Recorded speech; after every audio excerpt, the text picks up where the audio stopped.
Al menos 15 personas murieron este jueves en Kenia y 70 resultaron heridas por un incendio en el mercado de Gikomba al este de la capital keniana.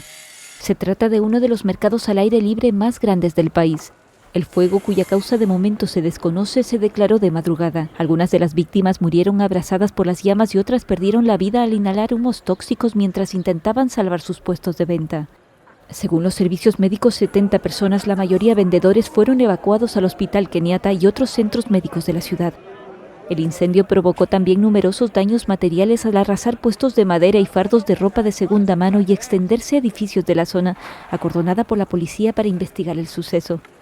Al menos 15 apartamentos residenciales y un número indeterminado de chabolas se vieron afectados por las llamas. El mercado de Gikomba, muy popular entre los compradores de ropa de segunda mano, ha sufrido varios incendios en los últimos años. El pasado octubre un fuego lo arrasó y provocó cuantiosos desperfectos materiales, hasta tal punto que el presidente de Kenia, Uhuru Kenyatta, ordenó una investigación de cuya evolución o resultados no ha informado el gobierno.